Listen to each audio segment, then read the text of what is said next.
Oh, hi, kamusta? Mike Impinan nga pala nagbabalik. At ayun, pag-usapan natin yung mga agency na pwedeng applyan. At ito ay base sa ating mga Pilipino na napagtanungan natin sa city nung nakaraan, nung nasa city ako. And then, sa mga katrabaho ko rin to, sa Malmi, doon sa ospital na pinagkatrabuhan ko. Sila mismo ang nagsabi kung anong website sila, anong agency sila sa Pilipinas nag-apply. Disclaimer lang po, hindi ako parte ng kahit anong agency or hindi ako agent. Kayo na lang po bahalang mag-check ng mga agency na yan. Especially sa lahat po na nag-a-apply at pupunta sa mga agency, kindly check po sa dmw.gov.ph. Ang ingay, no? Nasa highway kasi ako. Kaya yun, check nyo na lang to and then pagka-check ninyo, tingnan nyo po kung updated lahat ng post nila at yun, pwede nyo applyan online. At yun, sa lagi din nagtatanong na how to apply, paano mag-apply yan, pwede kayong mag-submit through online. Panoorin natin. Yan po, type nyo lang sa Google, Topmaker. Click nyo po yung Topmaker International Manpower Services.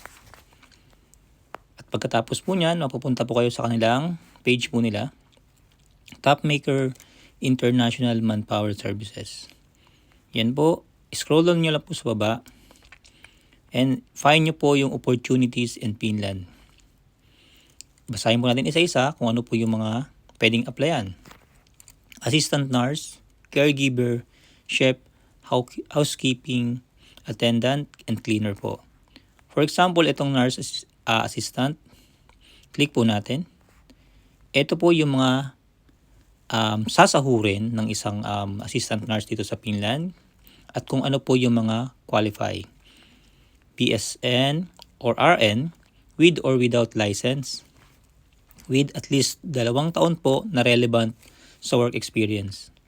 And yung kailangan nyo pong isubmit is yung inyong CV, resume, college diploma, OTR for RNs, included board rating, PRCID board certificate or lupon, work and training certificate at saka yung inyong valid passport copy po. At yung mga lagi nagtatanong po, how to apply? Ayan po ang nakalagay. Apply via job form. Updated po ito noong February 18, 2025. Kaya pakicheck na lang po sa kanilang website. Check na rin po itong nating caregiver next po. O, sa mga caregiver po dyan sa Pinas. Ito po yung caregiver. Ayan po yung kanilang sahod. And then yung mga qualified po is yung mga college graduate, college level, high school or K-12 graduate with at least 2 years relevant work experience po. At yung mga kailangan nyo pong isubmit is yung inyong CV or resume, high school or college diploma, OTR, caregiving training certificate, at least 786 hours, transcript of record,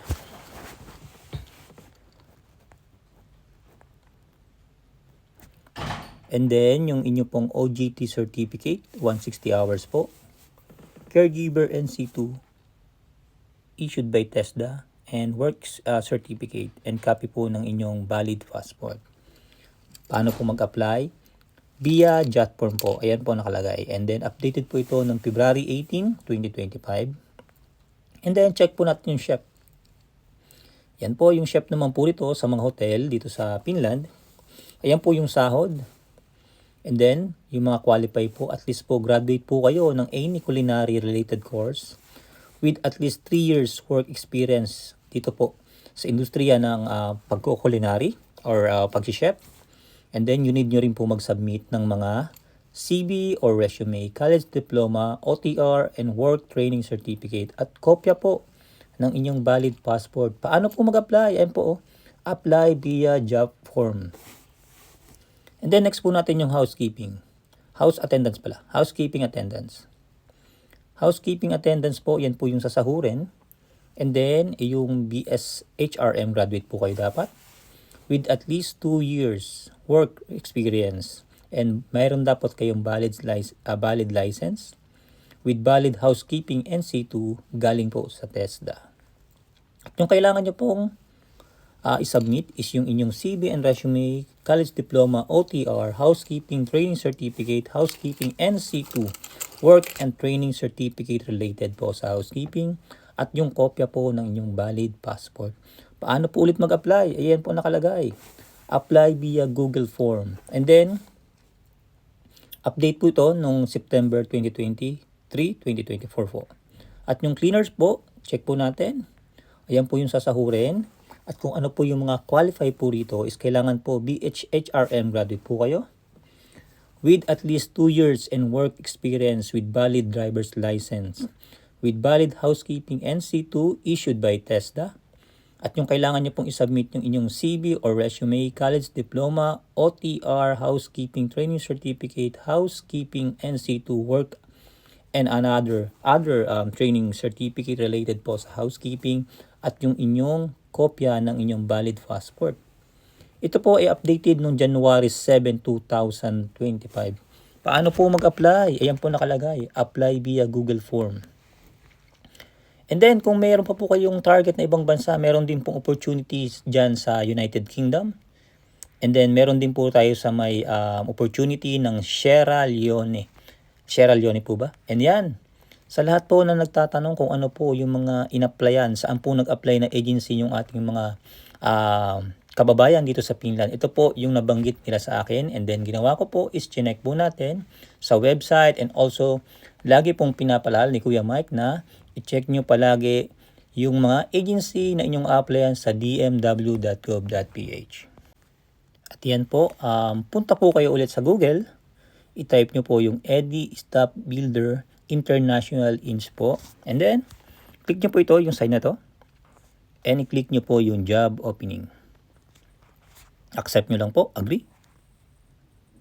And then, ayan po, magpupunta po kayo dito. Ayan po yung mga job hiring nila dito. Job, current opening na job. And then, punta lang po kayo sa location kung target nyo po is Finland. Yan. Click nyo lang po yung word na Finland. Yan po. Done.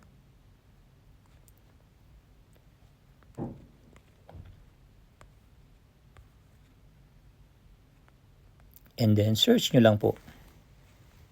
Yan. Lumabas na po yung mga 10 na current opening po job dito sa Finland. Ito po ay job na utility, chef, electrician, electrical automation po ba? Tawag dyan. TEG welder, OHT process operator, carpenter, MEG and MAG welder, illustration line operator, ventilation installer, and practical nurse. Ayan po. Yan po yung mga job dito sa Eddie Staff Builder natin. And then makikita nyo rin po yung created on kung kailan po siya na-create. And then yung mga kailangang experience, 1 to 10 years experience. Yan po. Bali, i-check nyo lang po dito sa kanilang website, or pwede nyo rin pong i-check inyong kanilang Facebook page. And also, lagi pong pinapalala ni Kuya Mike, kung kayo po ay mag-a-apply sa kahit na naman pong agency dyan sa Pilipinas, kindly i-double check muna po ito sa dmw.gov.ph po, para po kayo po ay makasigurado sa inyong mga ina-applyan na trabaho. Yun lang. At ayun na nga, alam nyo na kung saan pwedeng mag-apply. Kaya sa lahat dyan ng gustong mag-apply dito sa Finland, paki-double check na lang palagi. Like ko po inuulit sa dmw.gov.ph yung lahat ng inyong apply ng trabaho or agency patungo rito sa Finland or saan pa man sa abroad, para maiwasan din natin yung ma-scam or maloko ng sino-sino man. Lagi lang pong i-check sa dmw.gov.ph. Kaya yun lang po, in-update ko lang kayo kasi marami na sa atin nag-PPM, and then marami na po nagko-comment ng anong mga agency na pwedeng applyan dyan sa Pilipinas. Ayun lang po yung napagtanungan ko sa mga Pilipino kung saan sila galing. Kaya yun lang po. At lagi pong pinapaalala ni Kuya Mike. Puta God first. Maraming salamat. Bye bye.